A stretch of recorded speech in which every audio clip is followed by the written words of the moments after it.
May realization daw si sparkle artist Charlie Fleming mula nang maging ex-housemate siya sa PBB Celebrity Collab Edition.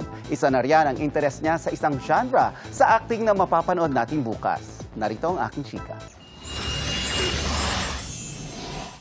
Noong Abril, naging duo evictee sa PBB Celebrity Collab Edition ang Shakira tandem nina Charlie Fleming at Kira Ballinger.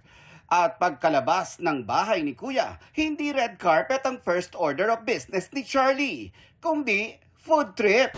Nalaman ko na may issue pala ako sa chicken. Parang kumain ako ng chicken, bumawi na ako sa sarili. It was fried chicken din po. Fried chicken? Na-miss mo ng fried chicken? I miss the fried chicken. Yung mga may sauce, oh my God, I love it. Kasi wala kayo doon sa loob. Wala po. Parang yung pagkainan pa ulit-ulit na din eh. Pero syempre, hindi lang sa pagkain nagkaroon ng epiphany si Charlie sa loob ng bahay. Lalo ring napamahal sa kanya ang kanyang trabaho. Lalo't eye-opener daw ang first project niya after PBB Celebrity Collab Edition. Ang galing-galing ko dyan. Bibida si Charlie kasama si veteran actress Tina Paner sa episode bukas ng Regal Studio Presents Stage Mom. What I really discovered sa sarili ko is that mas naging thankful ako sa mga ginagawa kong work. Mas naging thankful ako ng artista ako. It's like a passion of mine naman.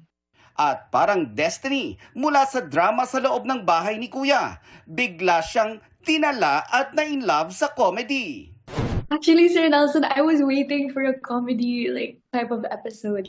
Kasi whenever I've auditioned for different shows, tas sobrang, din kasi ako, humihirit din po kasi ako kahit may director.